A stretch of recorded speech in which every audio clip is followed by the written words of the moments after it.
Hello everyone, welcome to another episode on the Creative Phebe channel. I'm your host Phoebe and thank you so much for tuning in today. Today we're making some ready-made chickpeas for a very delicious recipe that we'll be making next week. Be sure to watch all the way to the end to hear more about it. Let's get into making some homemade ready-made chickpeas. We're going to start off with 453 grams of dried chickpeas.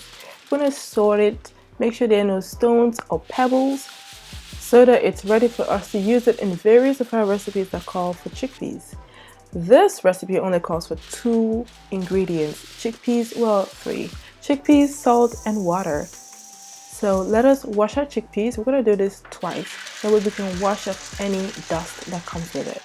If you've been with me long enough on this channel, you'll notice that I rarely use canned products.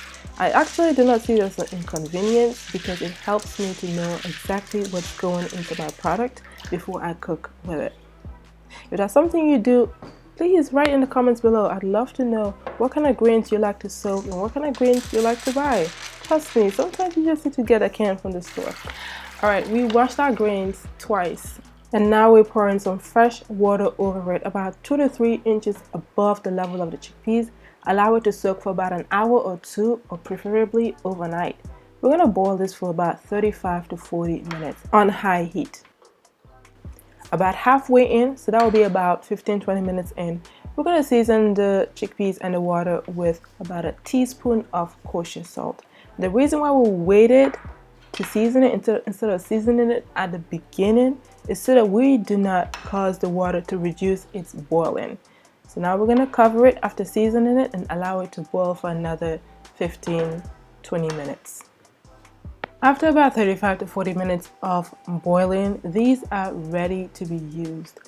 We're going to taste them, make sure they're easy to mush, easy to bite down, and we're going to put it aside, drain it in a colander, or we're going to use a slotted spoon to strain it out of the pot into our mixing bowl, which we're going to use to measure out and make our recipe for next week.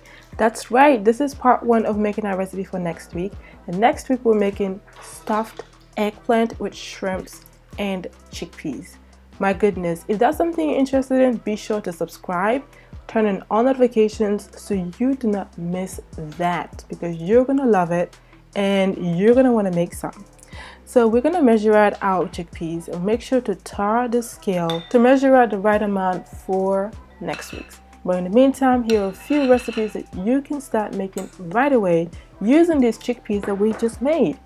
And they include chickpea and potato curry, which we made a few weeks ago, paprika, shrimp and chickpea stew, absolutely delicious, some spicy green hummus, which will be up in a few weeks, as well as roasted chickpeas.